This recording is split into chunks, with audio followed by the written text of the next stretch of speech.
Hey guys, so today I wanted to extend a blessing of immeasurable joy to you as I discussed today on my channel the mysteries of the Chalice, or how not to be a high priestess. Blessed be.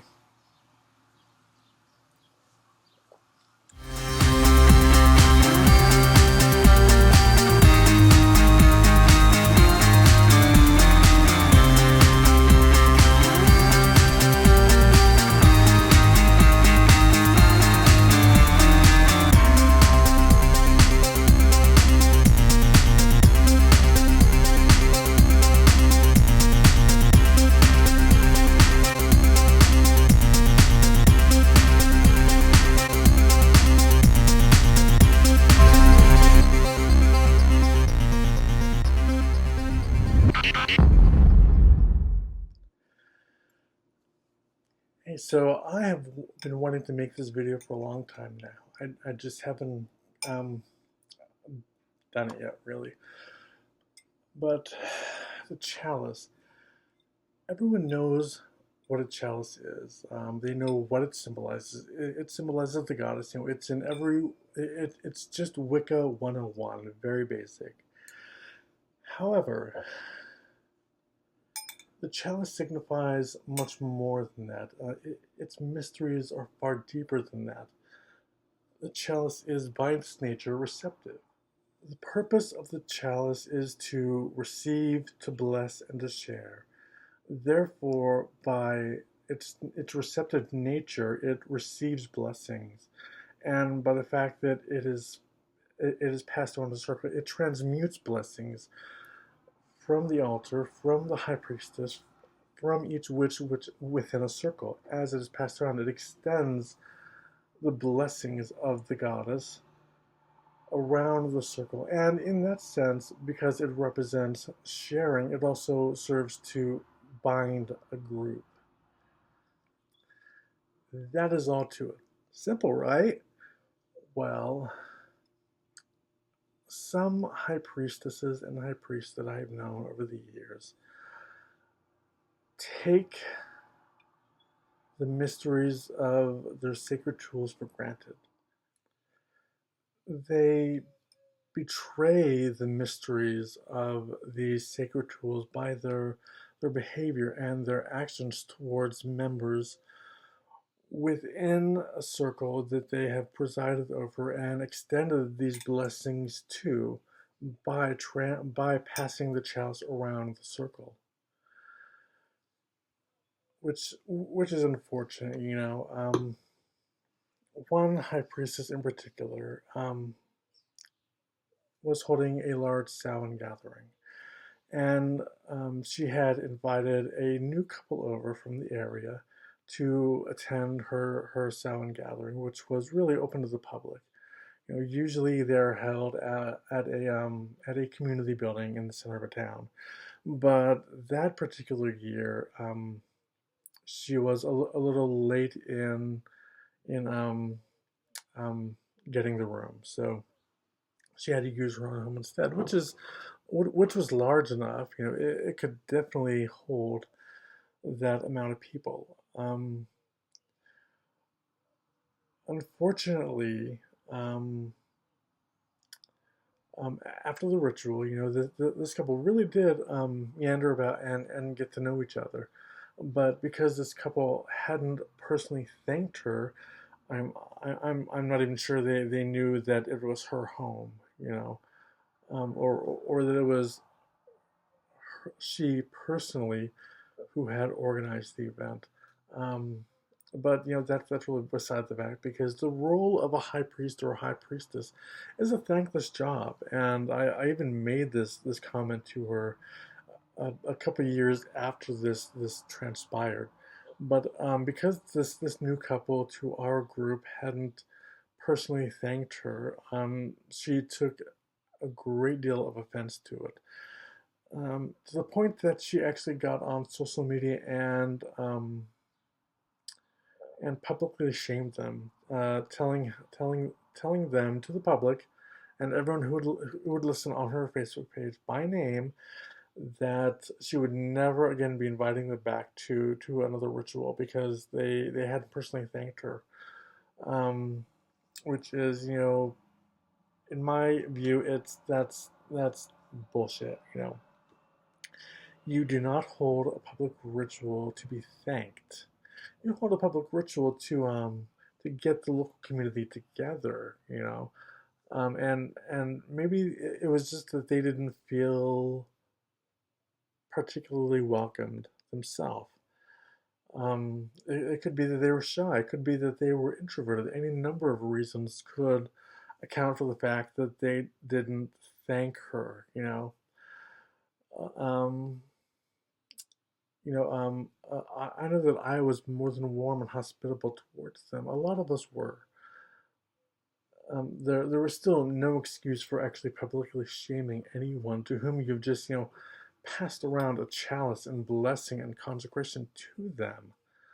Um, that's to quote Gomez Adams, that's just bad pool, old man. But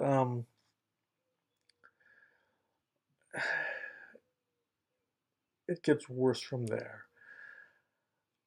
Um,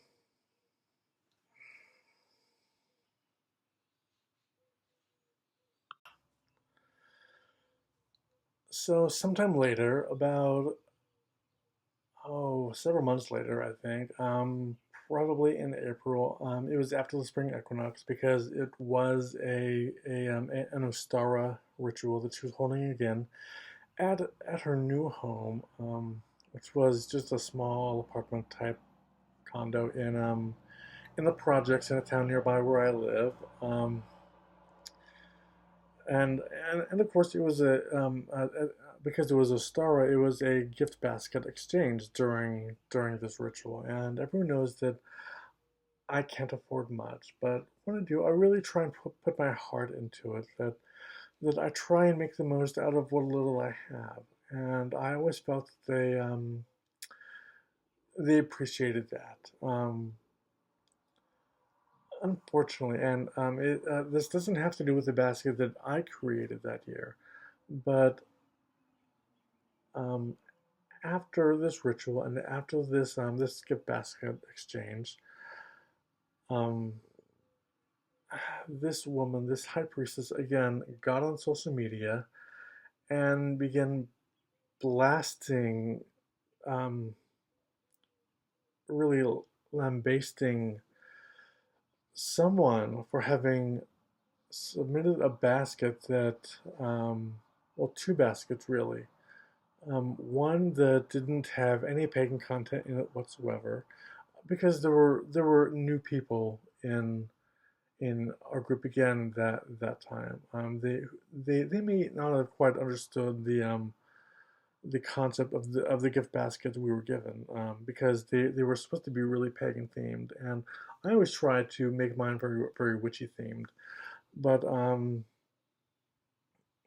another someone else had submitted another basket that she deemed completely inappropriate, that looked as though they had just bought it out of a gift store, so it obviously didn't have anything uniquely pagan or witchy to it, and she thought this was also extremely inappropriate, and she got onto social media and lambasting both couples, even shaming them, which is completely inappropriate behavior for anyone who has received the chalice and blessing of the goddess. Um, it I try not to get upset when I see that, but it doesn't so much anger me as it makes me sad to see it, because it's it's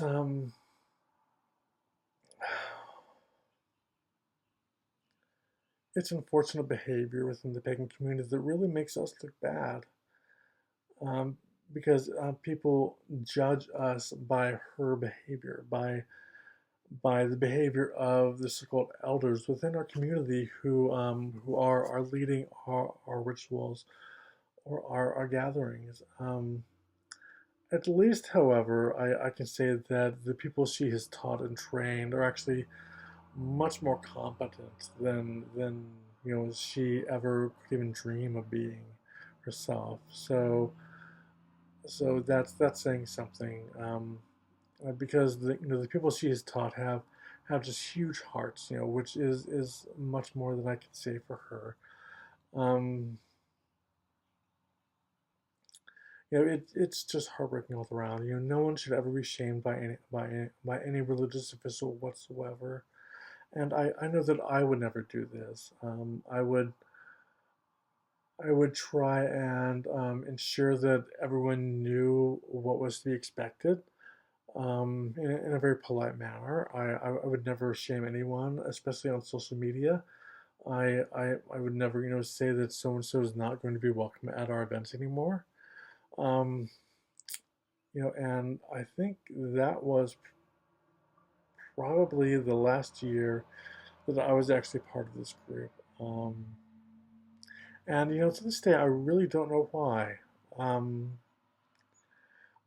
I knew that she had unfriended me in around August of some time, and yet I was still invited to the Mabon ritual in September, and I attended it. And if it hadn't been for a friend of mine who was there, a fellow Pisces who took the time, just to talk to me that day, no one would have spoken to me for some reason, and I really don't know why. I just got the feeling that I was being given the cold shoulder. Usually, someone greets me with a hug, and no one greeted me with a hug this time. I was really sort of ignored. I was allowed to partake in the ritual. No one stopped me from doing anything I didn't want to do. But no one really sort of talked to me at all, and that really hurt my feelings a little bit.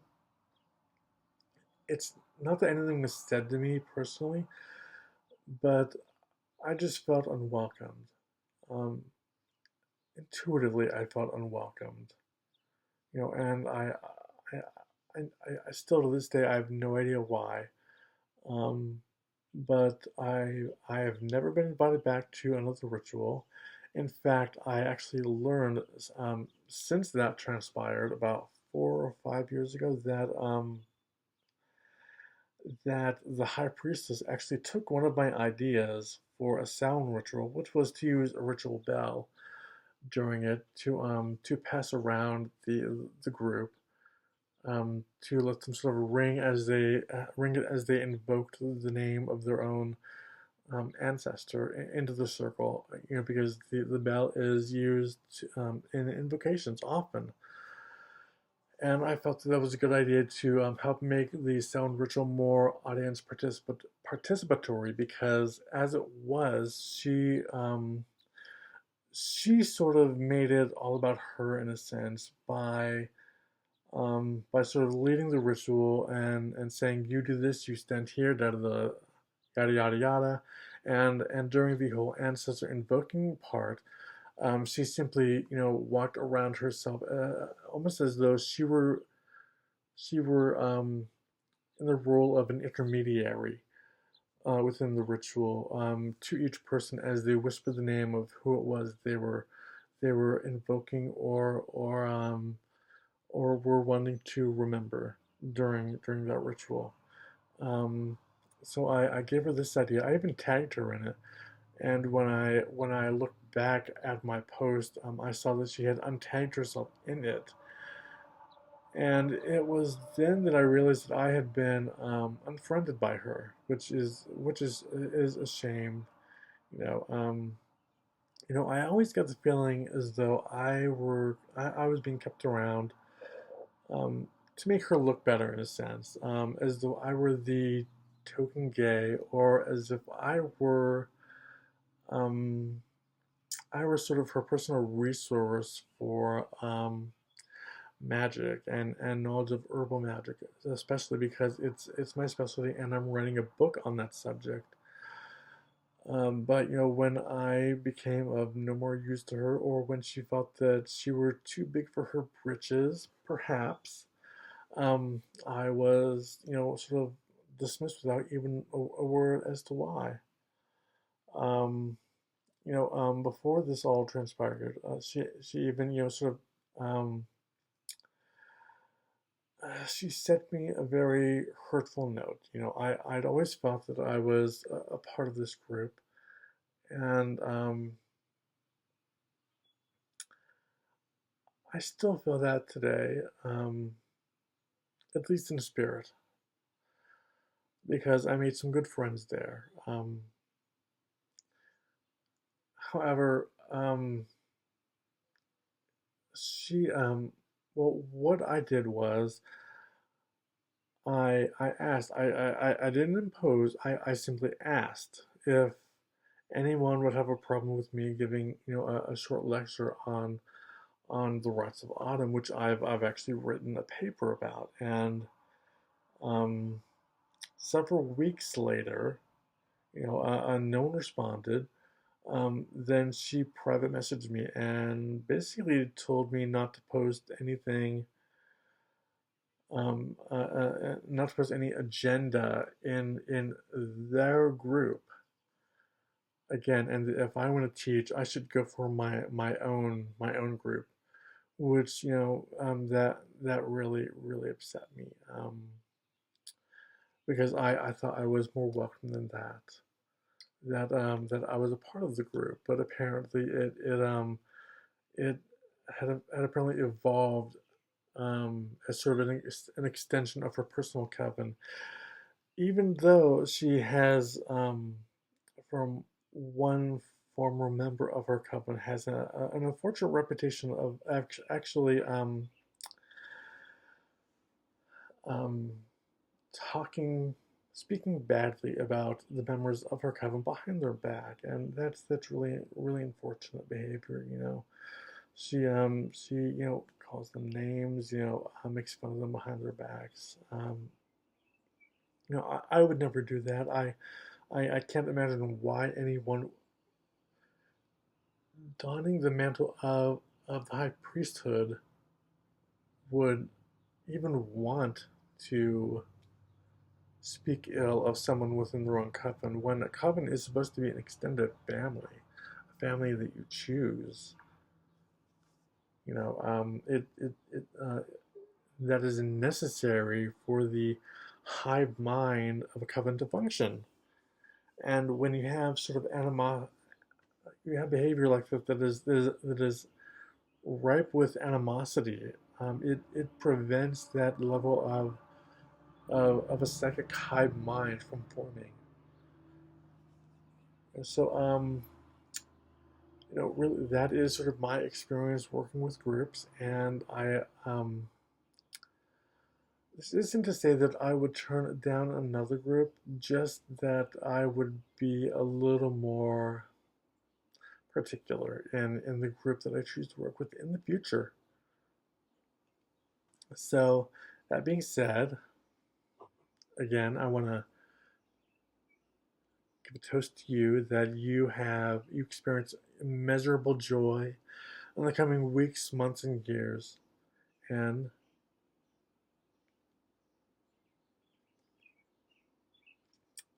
until next time, keep calm and witch on.